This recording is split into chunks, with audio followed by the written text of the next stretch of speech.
Om Namo Bhagavate Vasudevaya. Great, so we are continuing with our Bhagavad Gita. We're reading the 5th chapter in our continued reading and studying, and we're starting with chapter 5. Text 1 today will go to probably after the Vidya Vinay Sampanne verse. What did we say we were going to read to today? I wrote it down on the note. I think until 5.1 to 18. To 18, yes, correct. Okay. So let's do how we usually do. We'll just read the verses. And I guess it's just me and you today. So I'll read, you read, I read, you read. We go up to 18, come back, look at the questions, and then just read as many purports and discuss as we can. Okay, so text 1. Arjuna vacha sanyasam karmanam krishna purnar yogam chasham shasi yach shreya itayor ekam tan me bruhi sunichitam. Translation. Arjuna said, O Krishna, first of all, you ask me to renounce work, and then again, you recommend work with devotion. Now, will you kindly tell me definitely which of the two is more beneficial? It's your turn. You there? Should I read purport or text number 2? Text number 2. Text 2. Translation. The personality of Godhead replied, the renunciation of work and the work in devotion are both good for liberation. But of the two, work in devotional service is better than renunciation of work. Text 3. Translation. One who neither hates nor desires the fruits of his activities is known to be always renounced.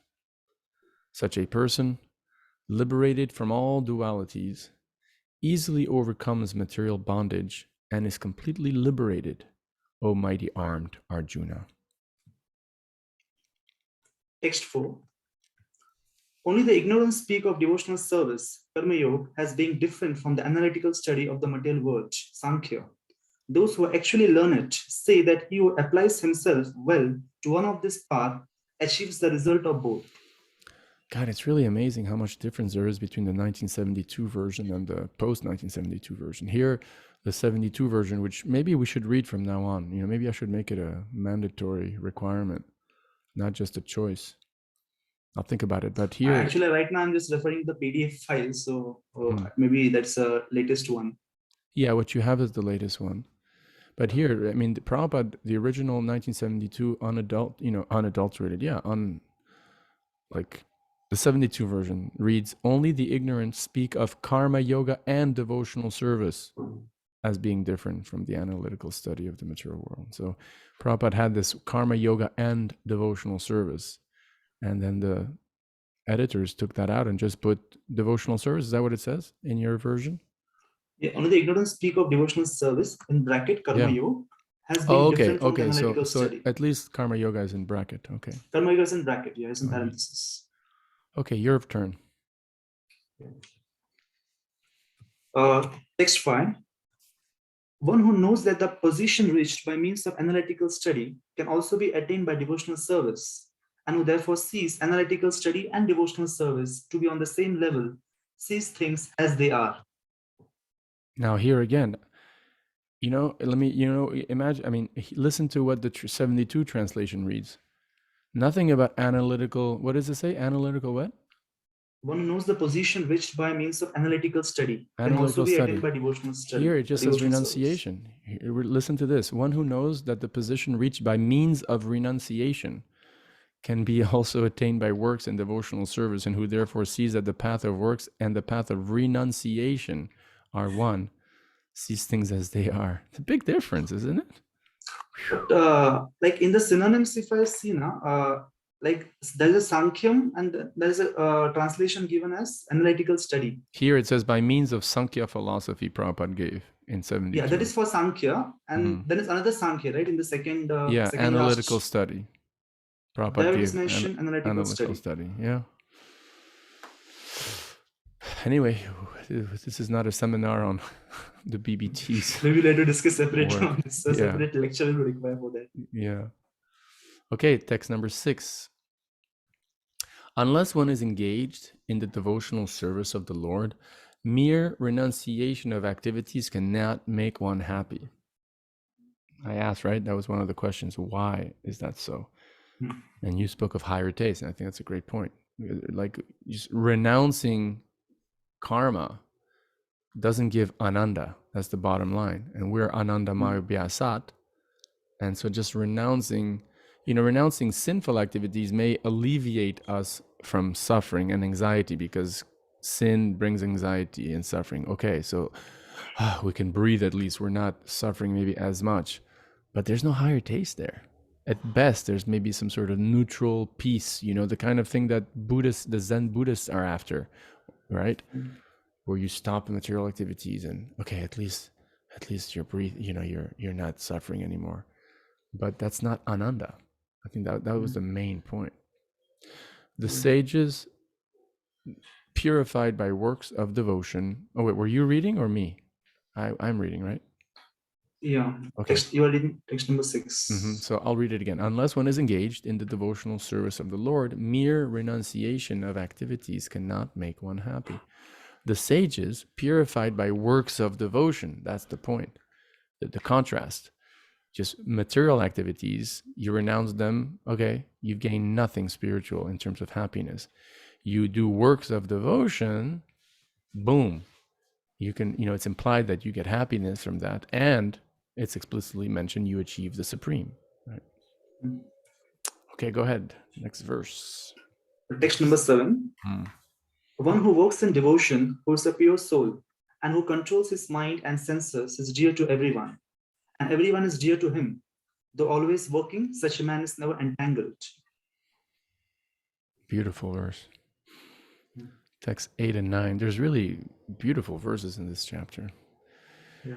A person in the divine consciousness, although engaged in seeing, hearing, touching, smelling, eating, moving about, sleeping, and breathing, always knows within himself that he actually does nothing at all. Because while speaking, evacuating, receiving, opening or closing his eyes, he always knows that only the material senses are engaged with their objects and that he is aloof from them. Can I close the door? Do you mind? It's Sure. it's cold here. It's California, but it's actually chilly. And let me put my hat on.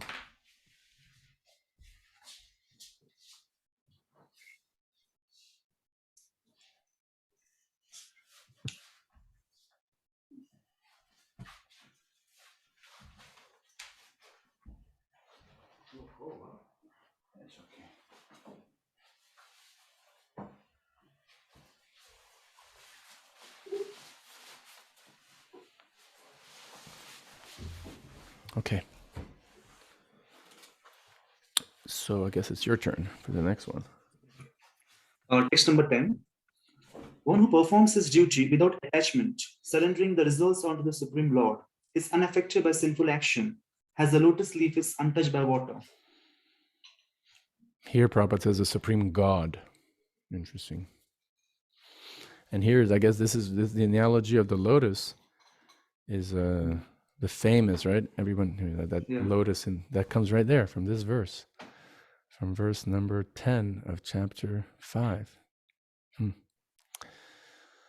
Text 11. The yogis abandoning attachment. So you see how much this theme of abandoning work, abandoning attachment is so strong here.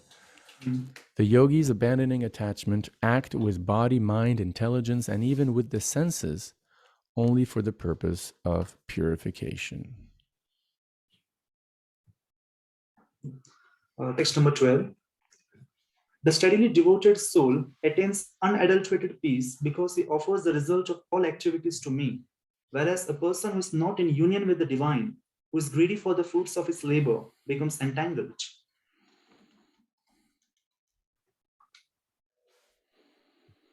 Text 13. When the embodied, I was just checking to see if, what's her name, wrote back, but I don't know what's wrong. She's not replying to us. Oh well. When the embodied living being controls his nature and mentally renounces all actions, he resides happily in the city of 9 gates, the material body, neither working nor causing work to be done. So this doesn't imply that you don't work, you just work devotionally, right? Yes. Right, because one could read this verse and imply that you basically kind of do nothing. You just like, Yeah, I think that's why Prabhupada mentioned like mentally renouncing all the actions, not like physically renouncing all actions. But even mentally renouncing all action, I mean, we engage in devotional activities, and those always start with the mind. Okay, go ahead. Text 14. Text 14. The embodied spirit, master of the city of his body, does not create activities, nor does he induce people to act, nor does he create the fruits of action. All this is enacted by the modes of material nature. So we'll have to discuss this, because in the 13th chapter, verse 20, Krishna says that the soul alone is responsible for the experience of happiness and distress, which is the fruit, right?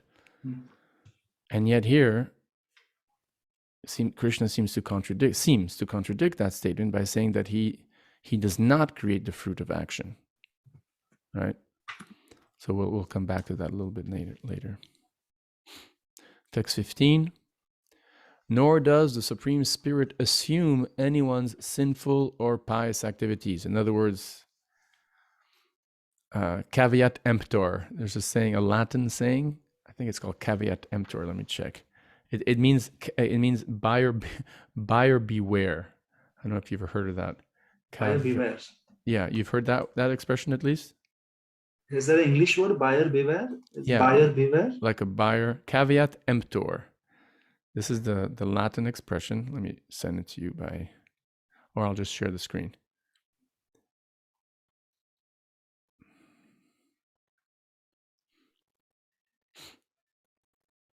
So you see this? It says caveat emptor, right?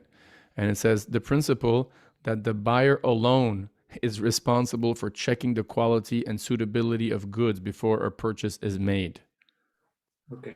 So there's this word buyer, like the buyer, beware, like you should beware, So basically Krishna is saying this to us here. Krishna is saying here, the Supreme Spirit, in other words, Krishna says, I do not assume any, I don't have any responsibility with your shit. Excuse me, but that's basically he's saying, like, I'm not responsible for your nonsense, whether pious or impious, because even the pious in a way is nonsense. I mean, it's pious, but it's not bhakti, so it'll bind you to the cycle of birth and death. So in that sense, it's nonsense. And he says, like, it's not my responsibility. I don't assume, because, and why? Because we all have free will, because each jiva has free will, and Krishna, being the gentleman that he is, gives the jiva free will, right? Okay, your turn. Yes. Yeah. Text number 16. When, however, one is enlightened with the knowledge by which any science is destroyed, then his knowledge reveals everything, as the sun lights up everything in the daytime.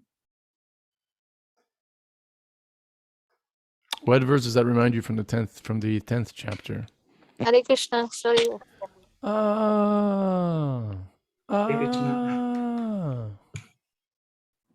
Quelle surprise!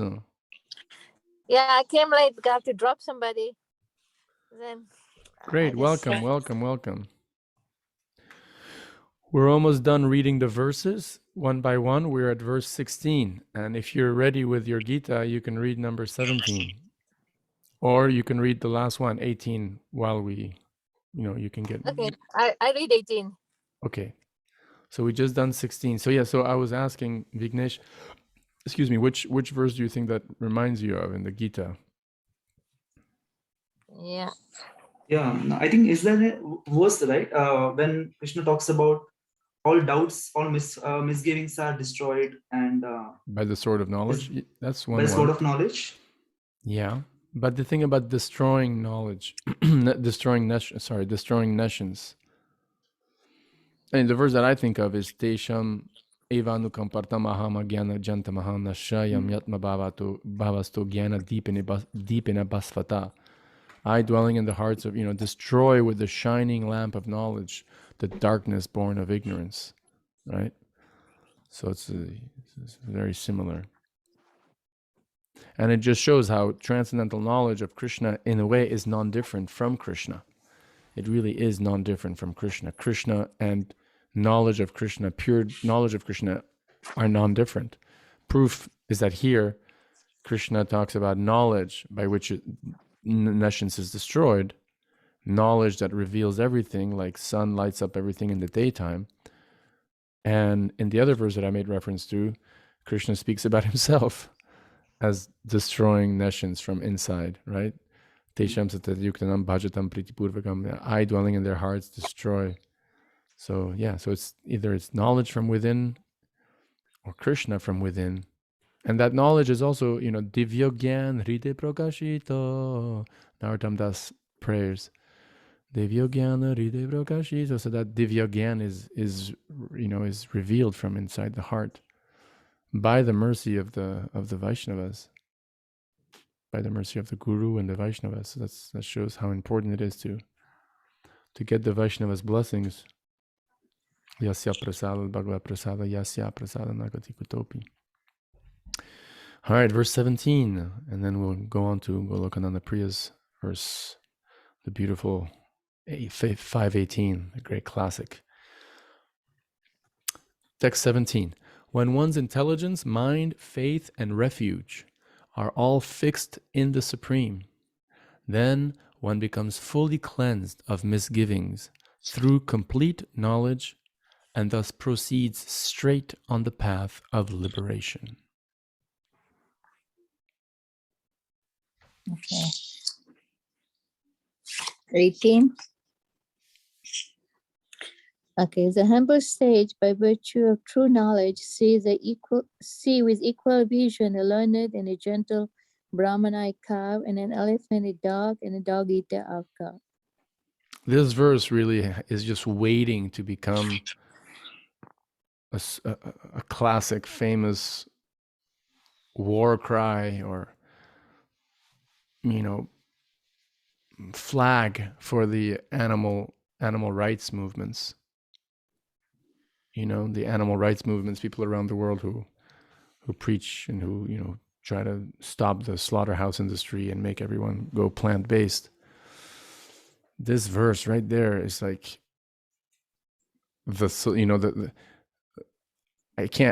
believe it's just a matter of time, hopefully, before it becomes like the favorite theological option that people may, if they want to, bring in theological arguments into the animal rights debate.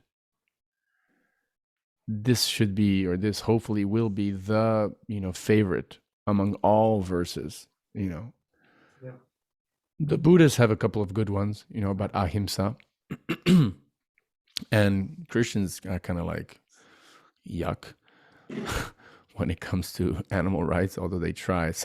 A few rare theologians, like my professor at Oxford, what was his name? The Reverend Andrew Lindsay. I mean, a good soul. And he tried, he made his whole career. Remember, he was a professor, but his side career was writing 20 books, I think, or 20 plus books about how Christians should be vegetarian. And he built a whole theological argument based mostly on verses from the Old Testament, how we should return, how God wants us to return to a pre-fall, to a pre-Noah's Ark situation, where, according to Genesis, I think people were not eating meat, but I mean, I wrote a whole paper my whole paper was a critique of his work, and my conclusion was that, look, if you really want to fight for animal rights based on theology, then you got to convert out of Christianity and become a Vaishnava. You should use the Bhagavad Gita instead of the Bible because you'll have a lot easier time, But yeah, I hope this verse is such a beautiful verse, right?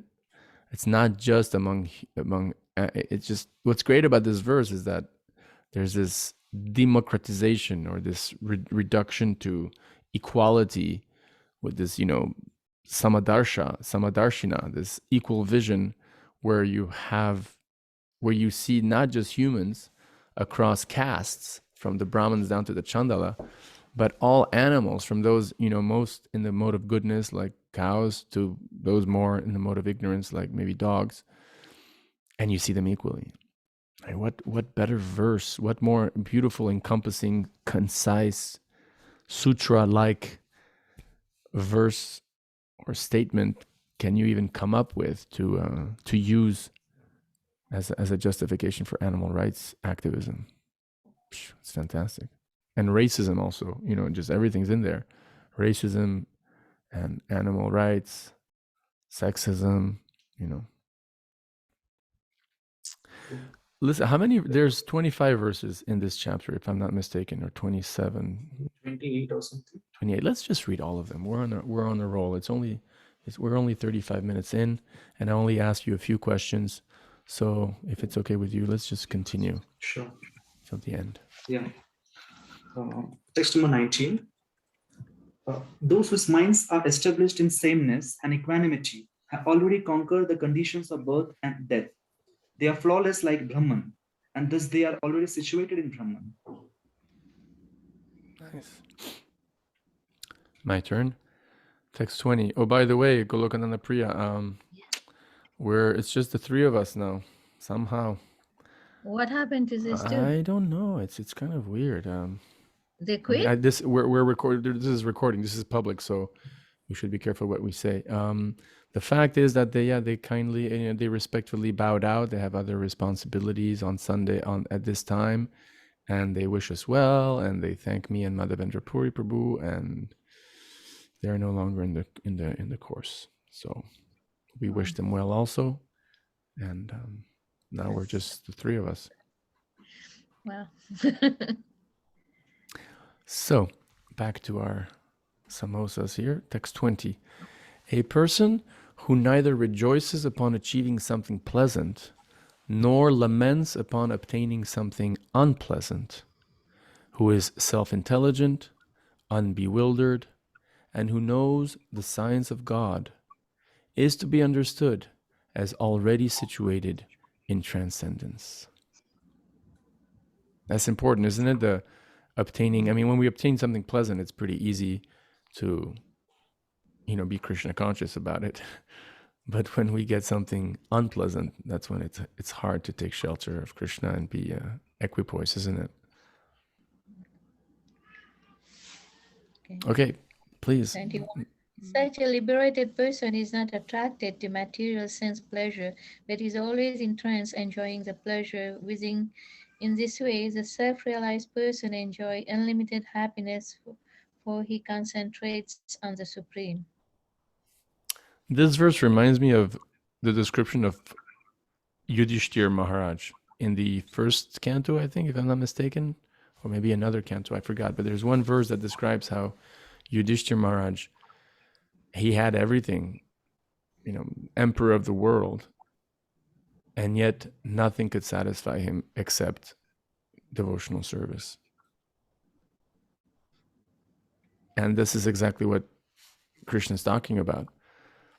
Not being attracted to material sense pleasure or external objects. And man, imagine, he could have all the sensual pleasures in the world, and he had, not just could have, he had at his disposition all the gold, all the riches, all the power that's available on earth, as as the emperor among all kings on earth.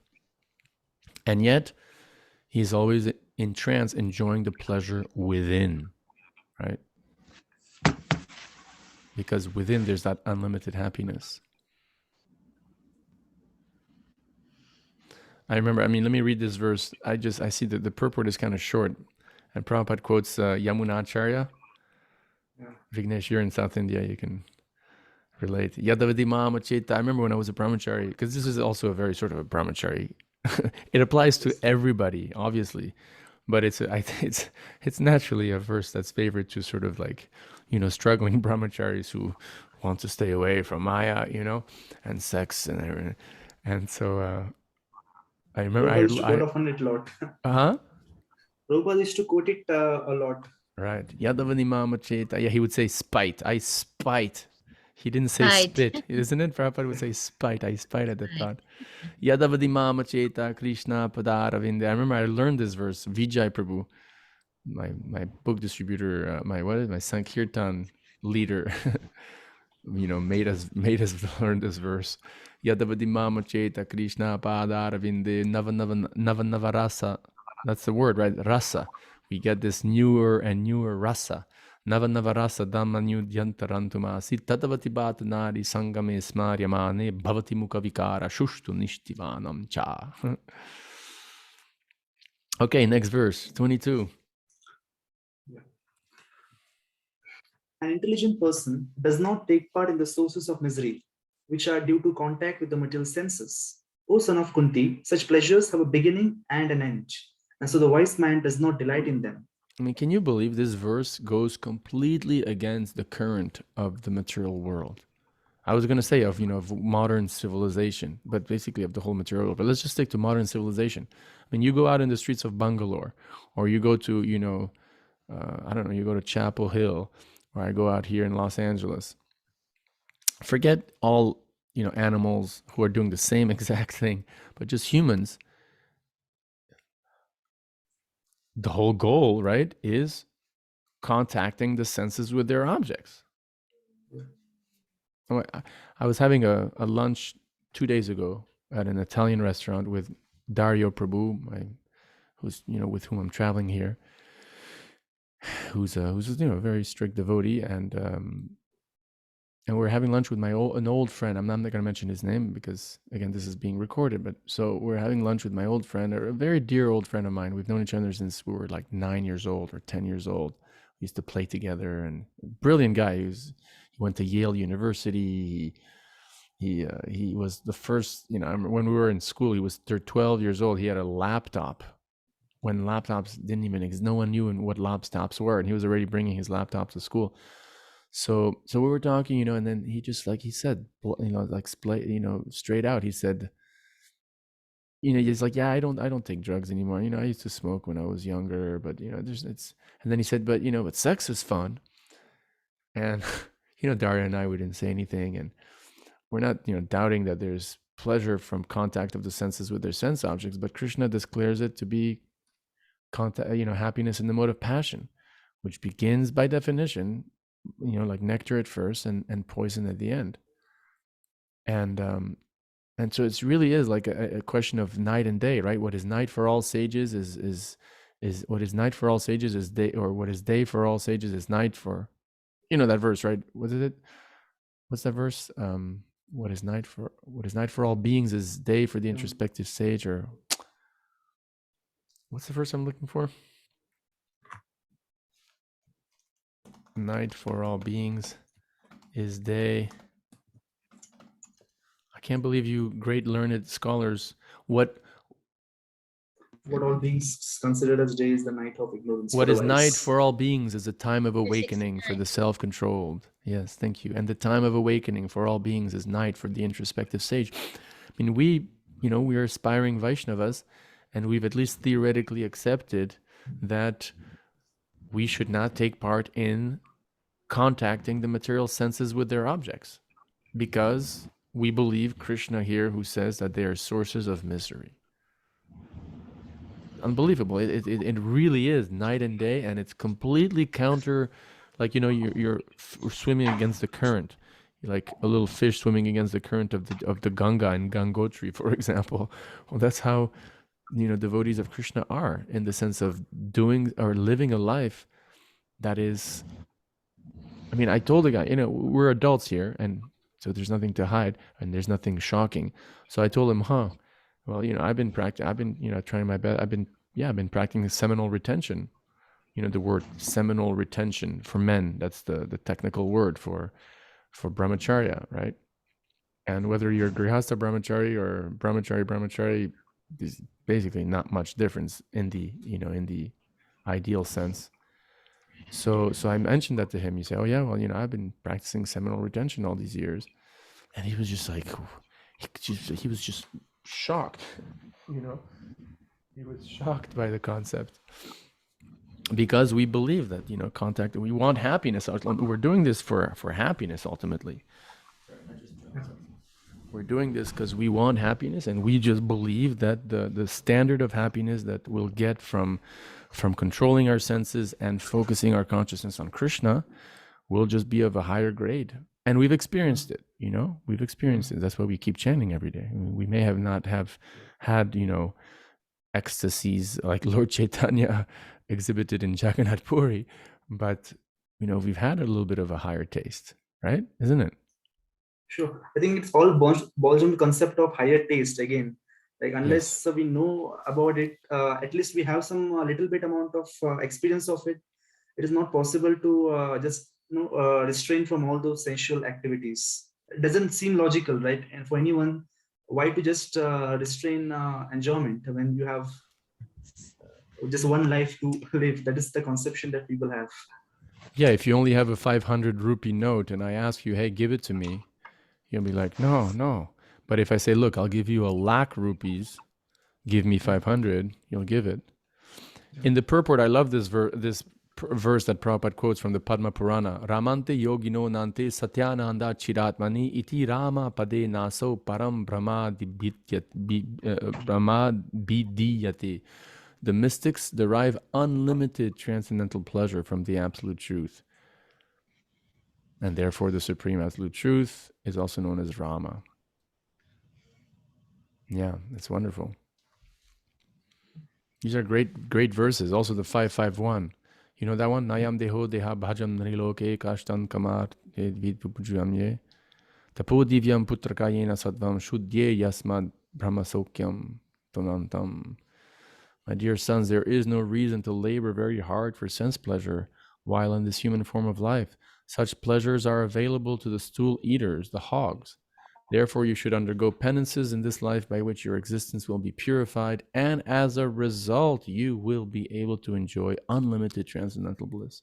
The problem is, we don't really experience much bliss, if we're honest, and therefore we constantly have to, struggle to control our senses, and we have to read Shastra and always, remind ourselves by hearing sadhu and Shastra. That's just where we are, but at least Krishna's giving us a tiny bit of mercy, enough so that we pick up our beads the next day, right? Whose turn is it? Me. 23. Hmm. Before giving up this body, if one is able to tolerate the urges of the material senses and check the force of desire and anger, he is well situated and is happy in this world. Before Vignesh, giving up. Vignesh Prabhu? Text 24. One whose happiness is within, who is active and rejoices within, and whose aim is inward, is actually the perfect mystic, is liberated in the Supreme, and ultimately attains the Supreme. Text 25. One who is beyond duality and doubt, whose mind is engaged within, who is always busy working for the welfare of all sentient beings, and who is free from all sins, achieves liberation in the Supreme. Who's our favorite person we can think of in Krishna consciousness who is always busy working for the welfare of all sentient beings? In Jiva Tattva, not Vishnu Tattva. I mean, Vishnu Tattva would be Lord Chaitanya, obviously. The Acharyas, Prabhupada. Yeah, Guru, exactly. The spiritual Acharyas. master. Spiritual master, the Acharyas, Prabhupada, always working for the welfare of all sentient beings. And again, it reminds me of, that sort of Tamaguna reference of Bob Marley, with all due, we may Krishna bless him. You live for yourself and you will live in vain. Live for others and you will live again. So, yeah, we live for serving Mahaprabhu's mission. We live for assisting Prabhupada and giving Krishna to others, before we die. I'll always remember my god sister, Lila Madhuri, if I may share this with you. She's it's really thanks to her that I when I came to Krishna consciousness for a couple of months, after 2 or 3 months, I gave up. I had too many doubts, and I just stopped coming to the center. And she, Krishna, thank you, Krishna, called me about 3 weeks or 4 weeks after I stopped coming, and she convinced me to come to the program that evening. And I came back, and then again I was back into the chanting, and then 29 years later I'm still here. So, but I always remember that conversation. She told me, she said, there's nothing more wonderful than to journey back to the spiritual world, and on the way there, to bring as many other souls with you in your wake. The wake of a boat engine, the wake of a boat. So yeah, living busy working for the welfare of all sentient beings. So you guys, you Prabhus, in your respective situations, you should really take inventory. How much am I really helping other souls who don't know about Krishna yet? What am I doing? What could I be doing? What can I do better to be used as an instrument in Lord Chaitanya's hands to bring, people who don't know about Krishna to take their first step, or their fifth step, or their 100th step, but their first step is the most exciting one, to Krishna. Yeah. I have one question. I know people who $5. doesn't know about Krishna. Okay. We talk about people who doesn't know about Krishna, we talk to them. But about those people who knows about Krishna, but they're not taking this seriously, how do you talk to these people? That's a good question. I mean, people who have been practicing but who gave up, or who became very sort of lackadaisical in their practice. Is that what you mean? Yeah. I've heard, and I agree, that it's better just, there's not much you can do except being friendly with them, because they know the philosophy. And many times they may resent. It depends. I mean, if you're very pure, if you're empowered, so there's no I don't think there's any hard and fast rules here. History or experience shows that just preaching to someone, hey, come on, you're in Maya, man. Come on, don't you remember? Like, I have a friend here in LA. I'm not going to mention his name. He used to come to the temple every Sunday. He bought the book distributors, his skateboard shoes, vegan shoes without any leather in it, so we could go to the airport comfortably and sell Prabhupada's books. And he was chanting 16 rounds, and he was a big fan of Raghunath Prabhu, from the Wisdom of the Sages podcast. And before, he was part of this rock band Shelter. A really nice guy. And last 2 years, completely gave up Krishna consciousness, and doesn't even want to speak. Again, he doesn't even want to speak to me. Doesn't want to speak to any devotees. So that's kind of an extreme. But and so what do? I wrote him a few times, saying, don't you remember, Prabhupada? Don't you remember you're not your body? Don't you know what happened to your faith in Krishna? And then I realized that's not how it works. So yesterday I drove by his house. I left a big Maha garland from the deities on his car with some burfi, and wrote him a little note saying, my door is always open for you. I'm praying for you.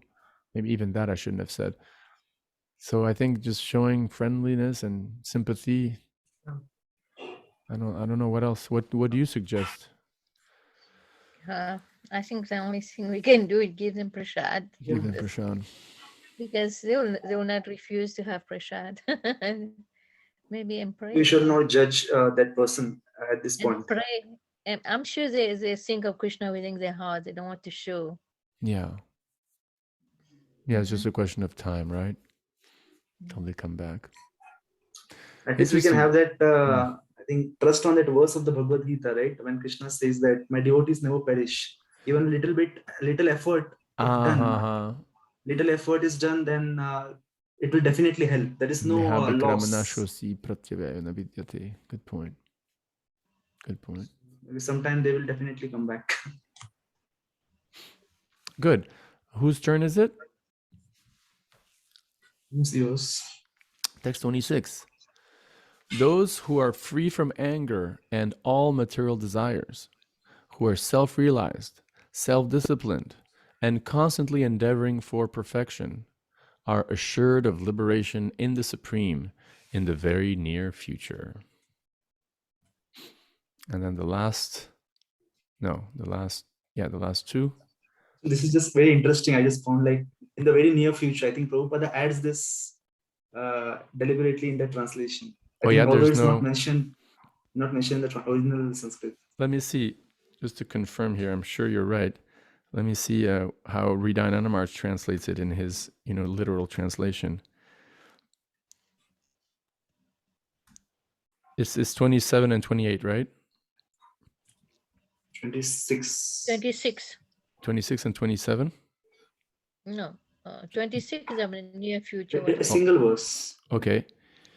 For those wise souls freed, let me share with you. Oops. All this time I was sharing. Okay. Here we go. You can see here, right? For those wise souls freed from desire and anger, who strive with controlled minds, nirvana and Brahman comes their way. Yeah. So there is this idea that it comes their way, but you're right, Vignesh. Prabhupada said very soon. That shows Prabhupada So very optimistic. Yeah, right. Very merciful. Like very soon. Don't chant Hare Krishna. You'll get it very soon. That's nice. Nice observation. Okay, we are. Who's now? It's yeah, it's me. Text 27, 28. Shutting out all external sense objects, keeping the eyes and vision concentrated between the two eyebrows, suspending the inward and outward breath within the nostrils, and thus controlling the mind, senses, and intelligence. The transcendentalist aiming at liberation becomes free from desire, fear, and anger. One who is always in this state is certainly liberated. Jai. And to finish, again, you get a classic Golokananda Priya. Okay. A person in full consciousness of me, knowing me to be the ultimate beneficiary of all sacrifices and austerities, the Supreme Lord of all planets and demigods, and the benefactor and well-wisher of all living entities, attains peace from the pangs of material miseries. Beautiful. Okay, please. Like you say, shutting down, and like sometimes if we cannot control our mind. Do devotee practice this one? It's just breathing, using the nostril and the mind, the sense. You say some devotees do that, right? I don't know. I'm just asking. Maybe people. Well, some devotees do pranayam. Yeah. That helps a lot. So when you're unable to control your mind, so what do you do? Well, I think Prabhupada said chant louder. Chant louder. And Shrutakirti Prabhu says he says that he personally says in his Prabhupada memories that Prabhupada would say, if you can't control your mind, chant loud. And then he laughs and he says, and I saw Prabhupada do that himself. Like he would get angry or something, and then he would just chant, pace back and forth louder, Hare Krishna, Hare Krishna. So I guess we just have to hear more. Yeah, go into a kirtan and lose yourself in a kirtan. The safest position in the material world, Bhaktisiddhanta Saraswati Thakur said. It's the safest position in the material world when you're in a kirtan. Yeah, we have to be free from desire, fear, anger. And a lot of devotees, even they are so elevated, been practicing for years, they still sometimes they're not free from fear and anger. Is that because of the previous, what they carried it from the previous karma or something, and they're not pure enough that the fear still stays there. Sometimes you still get angry, I don't know. I mean, maybe it's better not to judge, right? Okay, let's take a 5-minute break and then we'll come back to the questions. Okay? Sure. Jai. I'll see you in 5 minutes. Oh, man. We missed this whole nice talk about dress and we didn't even record it. Damn it. Oh, God. Damn it. So, yeah. Yukta Vairagya Uchyate. Okay, very good. So, Falgu Vairagya, we know that. And the famous verse, the path of work and the path of renunciation 1, you both explained it quite nicely. So let's talk just briefly again. Question 4. Why can renunciation of activities not make one happy?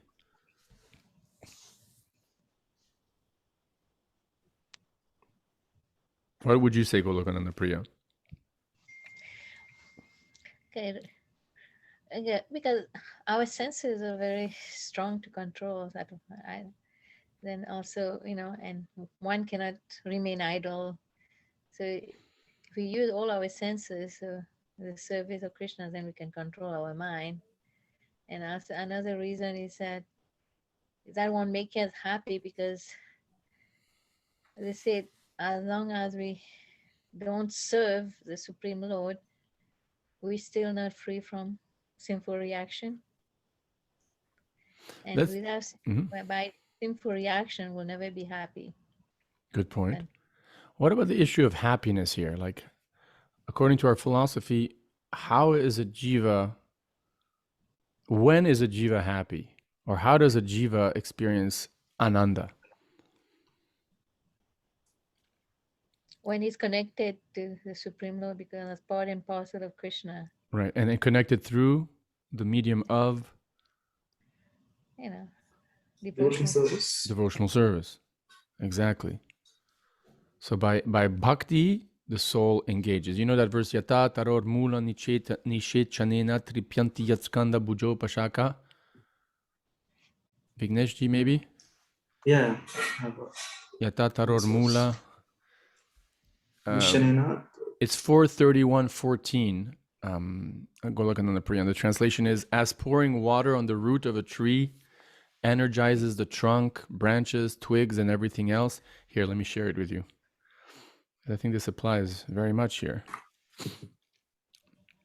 As pouring water on the root of a tree energizes the trunk, branches, twigs, and everything else, and as supplying food to the stomach enlivens the senses and limbs of the body, simply worshiping the Supreme Personality of Godhead through devotional service automatically satisfies the demigods, what to speak of us, who are parts of that Supreme Personality, right?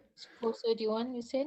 413. I have it right in front of me. I mean, for you to see on the shared screen. It's 431:14.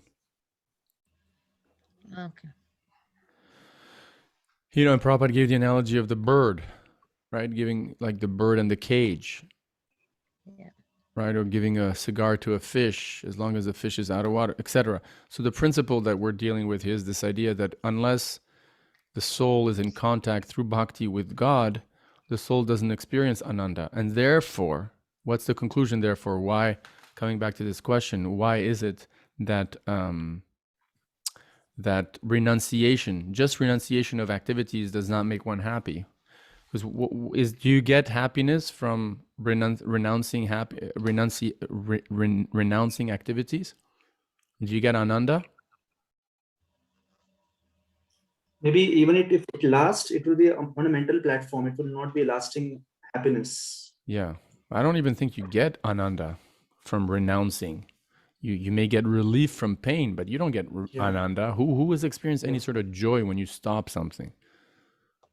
You experience relief, but you don't experience ananda. Ananda is a positive emotion, right? Not just a neutral relief from suffering. So yeah, like you were saying, rasa, navarasa rasa damanyurantumasita. You get the higher taste. We always come back to this point of higher taste. Just renouncing doesn't give the higher taste. And as a matter of fact, when we tell new people, about the 4 regulative principles, they get scared because, oh my God, I have to renounce, my only source of happiness, or my only sources of happiness from drugs and sex and eating meat. So right away we tell them, but don't worry, just what's more important even than giving up the 4 regulative principles or practicing the 4 regulative principles is to chant Hare Krishna and engaging in Sankirtan and Sangha and doing some sort of practical service. Why? Because by doing those things, what will they experience, hopefully? That is happiness. Yeah, ananda. Some ananda, yeah. Right. So that we have the answer to that. Now let's talk a little bit about this paradox, this contradiction, it seems, about how the soul does not create activities. What's the verse? Actually, I didn't write the reference to that verse. It's from question number 5. 5:14. Okay, so let's go to 514 and let's mull this over a little bit, because at least externally, superficially, there seems to be a contradiction. In 514, I'll read the translation. Maybe Vignesh, you can read the purport. Okay. Okay.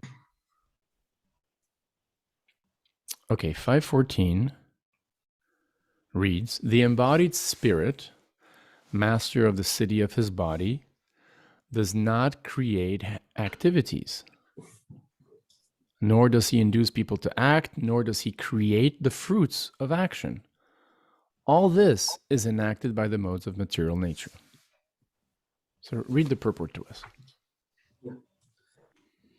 The living entity, as will be explained in the 7th chapter, is one of the energies or nature of Supreme Lord, but is distinct from the matter, which is another nature called inferior of the Lord. Somehow, the superior nature, the living entity, has been in contact with material nature since time immemorial. The temporary body or material dwelling place which he obtains is the cause of varieties of activities and the resultant reactions. Living in such a conditional atmosphere, one suffers the result of the activities of the body by identifying himself in ignorance with the body. It is ignorance acquired from time immemorial that is the cause of bodily suffering and distress. As soon as the living entity becomes aloof from the activities of the body, he becomes free from the reactions as well. As long as he is in the city of body, he appears to be the master of it.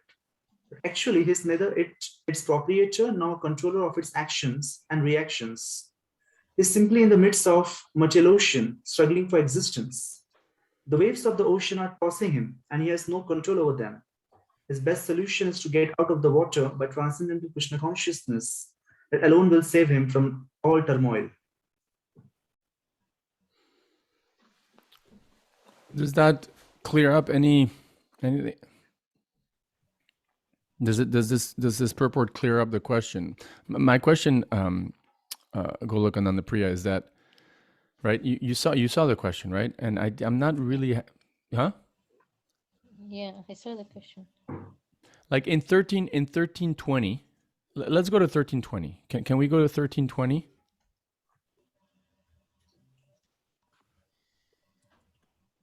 Tell me when you're there at 1320. 13.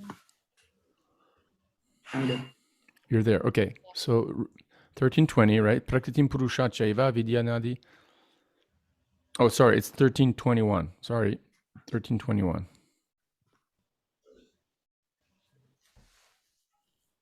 Okay. So you got it?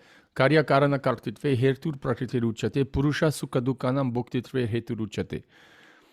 So the first sentence, nature is said to be the cause of all material activities and effects. Okay. So maybe we have an answer to this. Maybe Krishna is giving the answer here. Let's see. Whereas what I want to focus on is on the second thing that Krishna says. The living entity is the cause of the various sufferings and enjoyments of this world. You see the second sentence? Or the second part of the sentence. So what does that mean? That means that the soul, the jiva, does create, at least the jiva is responsible for the fruit. Because, fruit comes in the form of happiness or distress, correct? That is a fruit. That's a karmic fruit. It comes in the form of money. Okay, it comes in the form of fame, but generally speaking, happiness or distress is the fruit of our karma, correct? Yeah. So now let's go back to this verse here in 5:14. Krishna says that the embodied spirit does not create the fruits of action. So it's contradictory. Here in 5:14, Krishna says that the jiva does not create the fruits of action. I'll share it with you. Krishna says, you have it right in front of your eyes, but he says, right, the jiva, the embodied soul, does not create the fruits of action. Very clear. And yet, when we go back to 1321, what does Krishna say there? He says the living entity is the cause of the various sufferings and enjoyments in this world. So, what is the explanation here?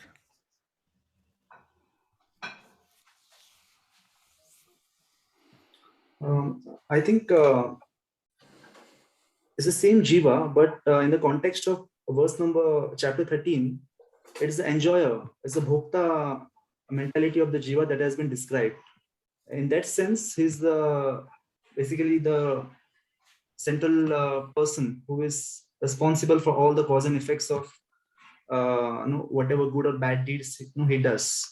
But in this particular context of this 5.14, I think Krishna is referring to the person is already realized in knowledge. Now, if we just go to the previous verse of 5.13, Krishna talks about the living entity who has renounced all the actions. Sarva karmani manasa sanyasya aste sukham masi.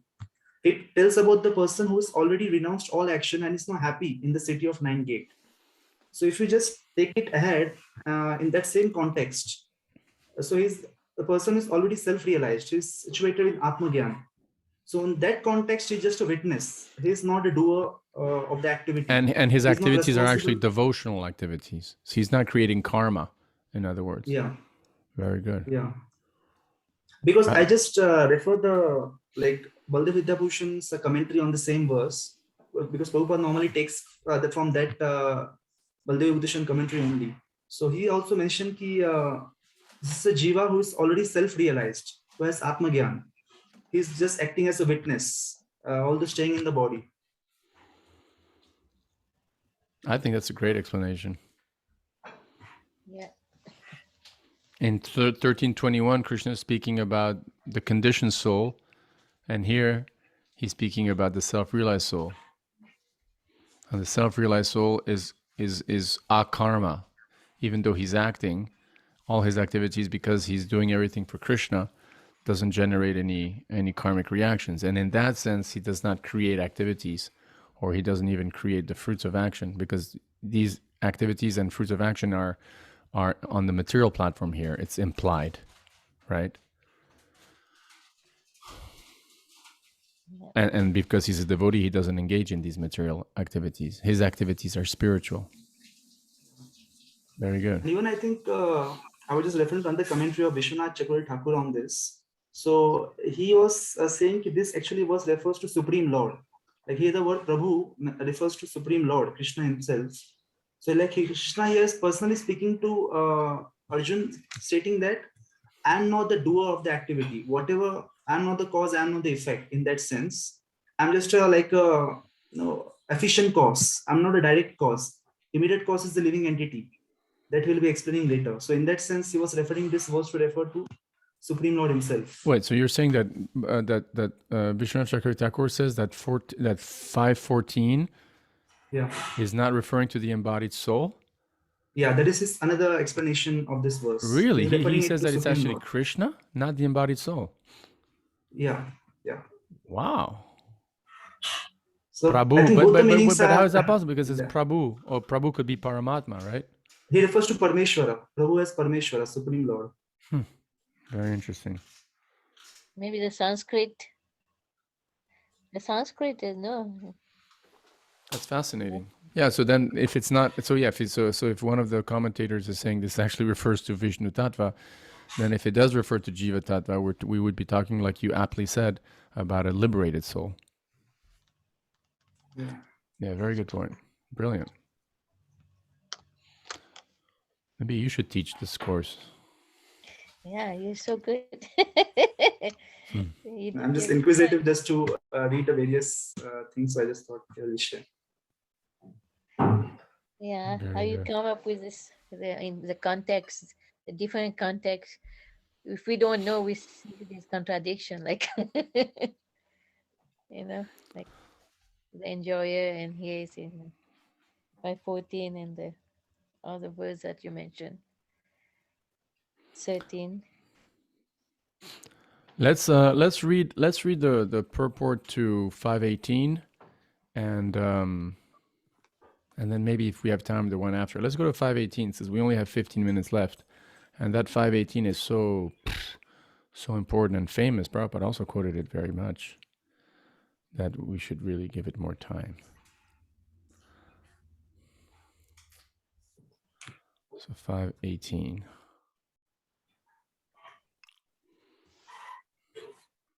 Who wants to read what?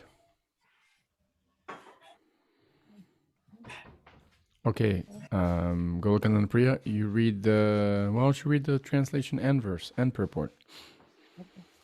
The humble sages, by virtue of true knowledge, see with equal vision a learned, a gentle Brahmana, a cow, an elephant, a dog, and a dog eater. A Krishna conscious person does not make any distinction between species and caste. Sorry The to Brahman, interrupt, but you see how I was saying before when we came to this verse, how wonderful this verse is that it applies not just to human society but also to it's what it goes. It's a trans species verse. It's not just a trans racial verse or trans ethnic verse or or a trans almost economic verse going from rich or poor, but it's a trans species verse, and this is where we are unique in the product that we have to offer, because there are other people, other groups, other philosophies that talk about how we should see every human being the same, and not discriminate based on skin or color or race or gender, blah blah blah, and that's great. But I don't see many philosophies out there, especially not in one coined verse, that talks about not just no discrimination among human beings, but also no discrimination among other species. That's revolutionary. So please go on. the Brahmana and the outcast may be different from the social point of view, or a dog, a cow, and an elephant may be different from the point of view of species, but differences of body are meaningless from the viewpoint of a learned transcendentalist. What's the name of that figure in the Bhagavatam who forgot he had given up his body? There's a Leela in the Bhagavatam, I forgot which canto, and there's some sage, and he's so absorbed in Krishna that he literally gives up his body, doesn't even realize it, and he's like, oh, where's my body? Does that ring a bell? But that is not Supreme Lord, right? The Rishabh Dev Avatar. No. Supreme Lord never gives up his body. No, I think there was some connection. Rishabh Dev Avatar acts in the similar way. Rishabh Dev. But he's more kind of like Avaduta, who doesn't, like a python, or like also what's his name? What's the story of Jad Bharat, right? Who acts like a fool. But I'm talking about someone. I mean, I'm talking about a reference in the Bhagavad. I'm 99% sure there's a mention of him in there, because I remember Bhakti Charuswami would laugh and quote him like this in his lectures, how he didn't even realize he had given up his body. Like, oh, and then imagine when you're like, oh shit, what happened to my body? where did it go? Kind of thing. Anyway, I'll look it up if Please go on. I hope you don't mind me interrupting like this. Yes, sir. Add a few words. Spirit is a relationship to the Supreme, for the Supreme Lord, by his plenary portion as Paramatma, is present in everyone's heart. Such an understanding of the Supreme is real knowledge. As far as the bodies are concerned in different castes or different species of life, the Lord is equally kind to everyone, because he treats every living being as a friend, yet maintains himself as a Paramatma regardless of the circumstances of the living entity. The Lord as Paramatma is present both in the outcast and in the Brahmana, although the body of a Brahmana and that of an outcast are not the same. The bodies are material production of different modes of material nature, but the soul and the super soul within the body are of the same spiritual quality. The similarity in the quality of the soul and the super soul, however, does not make them equal in quantity, for individual soul is present only in the particular body, whereas the Paramatma is present in each and every body. It's interesting how Prabhupada would just never miss any opportunity to cut down Mayavad philosophy. Again, here's an example of how the verse doesn't explicitly talk about personalism versus impersonalism, right? It just talks about how there's a jiva in different physical bodies, regardless of species, etc. And yet, it's almost like Prabhupada was like, Quality. huh? He's speaking as a quality and quantity. Yeah, he couldn't resist. Like he couldn't resist any opportunity, even if it's not explicitly mentioned in the verse, to just go and you know take a hit against, or not take a hit, to give a punch against the Mayavadis.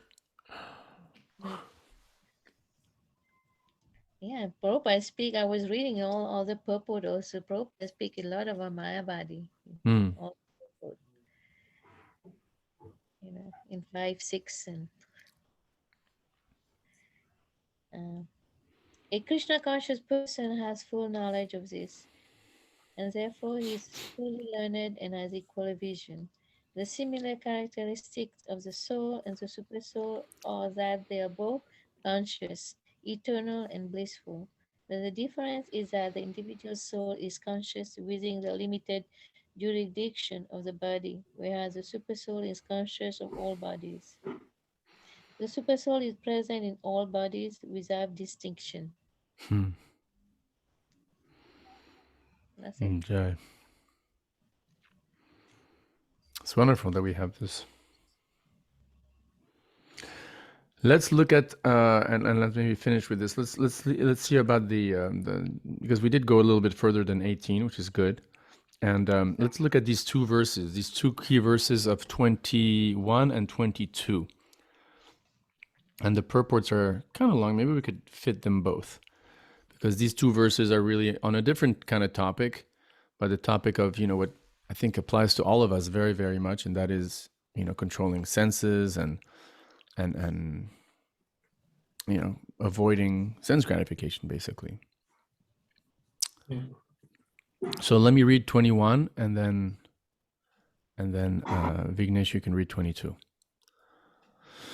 So 21, such a liberated soul, right? So the liberated soul is the person who neither rejoices upon achieving something pleasant nor laments upon obtaining something unpleasant. It's someone who is self-intelligent, unbewildered. I like that, by the way, self-intelligent. That's opposed to a cult member. Prabhupada wanted his disciples to be, independently thoughtful, in a famous letter. And who knows the science of God is to be understood as already situated in transcendence. So text 21, such a liberated soul, right, who is situated in transcendence, is not attracted to material sense pleasure or external objects, but is always in trance, enjoying the pleasure within, hopefully. Chant Hare Krishna and be happy, or at least chant Hare Krishna. In this way, the self-realized person enjoys unlimited happiness, for he concentrates on the Supreme. Purport. Sri Yamunacharya, a great devotee in Krishna consciousness, said, Yadavadi Mama Cheta, etc. Quote, translation, since I have been engaged in the transcendental loving service of Krishna, realizing ever new pleasure in him. That's the whole point, right? Nava Nava Rasa. Nava Nava, new, nouveau, similar to the Sanskrit Nava. And Rasa, we know what that means. So Nava Nava Rasa. Realizing ever new pleasure in him. Whenever I think of sex pleasure, I spite at the thought, and my lips curl with distaste, unquote. A person in Brahma Yoga or Krishna consciousness is so absorbed in the loving service of the Lord that he loses his taste for material sense pleasure altogether.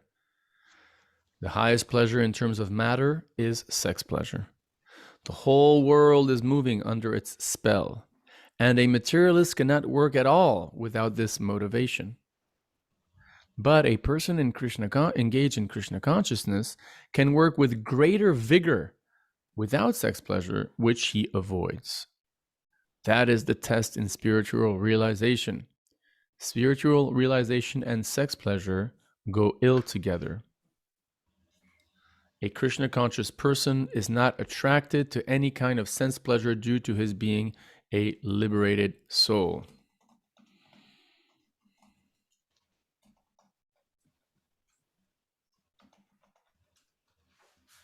So, it's pretty self-explanatory, right? So, we just have to kind of, because, we've all gone through ups and downs. There's moments where we just have very little taste, and then, ooh, sense gratification just seems irresistible to us and is irresistible to us. Hence, Krishna Prabhupada, talking about our philosophy, we have this clause of accidental fall downs. I mean, that's a subheading in the book of our theology, is these things of accidental fall downs. These accidental fall downs happen precisely when we are not experiencing this nava rasa, right? And that can come from Vaishnava aparad, and that can come from not having good association. Mostly is those two things, right? Offending Vaishnavas or not having good enough association, in which case, the three gunas just become really, really, really powerful, right? Okay, text 22, and we can finish with this. Text 22, translation. An intelligent person does not take part in the sources of misery, which are due to contact with the material senses. O son of Kunti, such pleasures have a beginning and an end, and so the wise man does not delight in them. Purport. Material sense pleasures are due to the contact of material senses, which are all temporary because the body itself is temporary. A liberated soul is not interested in anything which is temporary. Knowing well the joys of transcendental pleasures, how can a liberated soul agree to enjoy false pleasure? In the Padma Purana it is stated, Ramante yogino anante satyanande chit atmani iti rama padenaso param brahma abhidhiyate. The mystics derive unlimited transcendental pleasure from the absolute truth, and therefore their supreme absolute truth, the personality of Godhead, is also known as Rama. In the Srimad Bhagavatam 5.5.1, it is said, Na ayam deho deha bhajam narloke kastan kaman arhate vidbhujam ye tapo divyam putraka yena sattvam shuddhaye yasmat brahma saukhyam tavanantam. My dear son, there is no reason to labor very hard for sense pleasure while in this human form of life. Such pleasures are available to the stool eaters, hops. Rather, you should undergo penances in this life by which your existence will be purified, and as a result, you will be able to enjoy unlimited transcendental bliss. Therefore, those who are true yogis or learned transcendentalists are not attracted by sense pleasures, which are the causes of continuous material existence. The more one is addicted to material pleasure, the more is entrapped by material miseries. Wow. Srila Prabhupada ki. Okay. Okay, let's just do 5 minutes of kirtan. 3 minutes and 3 minutes. 3 minutes exactly.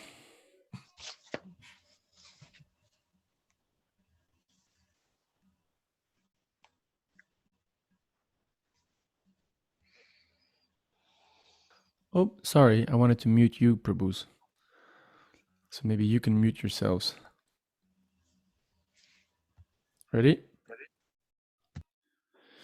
Hare Krishna, Krishna Krishna, Hare Hare, Hare Ram, Rama Rama, Hare Hare.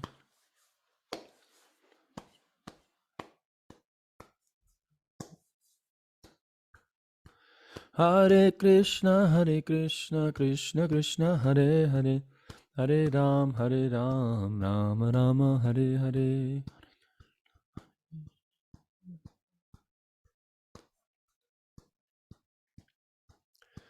Hare Krishna,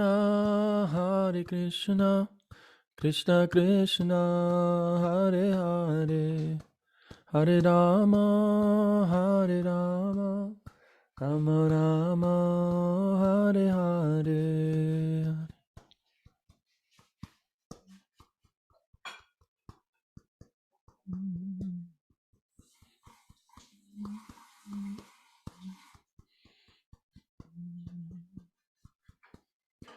Hare Krishna, Krishna Krishna, Hare Hare, Hare Rama, Rama Rama, Hare Hare.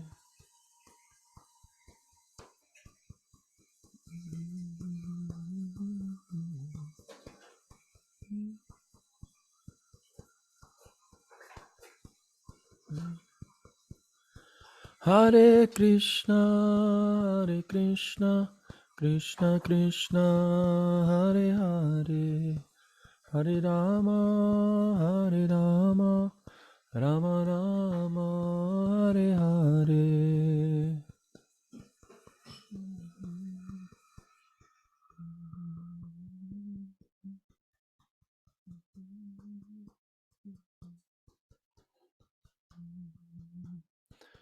Jaya Jaya Prabhupada, Prabhupada, Prabhupada, Jaya Prabhupada.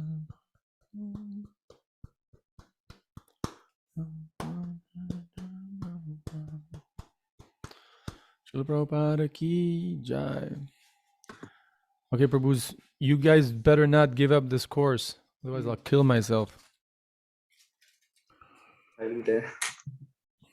Okay, have a great week. I think Madhavendra will be next week. If not, I'll because he's going to go to India, so I maybe next week. But I think he's on next week, and he's recovered from COVID, by the way. So Yeah, good news. great news. Is All he right, planning to come to India? Yeah, he's coming. He's coming in February. Yeah. Things are actually quite increasing. COVID situation is increasing over here day by day in India. Oh yeah. Yeah. Hare Krishna. All right. Take care. See you, Hare Krishna, Golokananda Guru. Priya. Thank Hare you. Krishna Vignesh. See you next week. The questions will come soon. Hare Bo.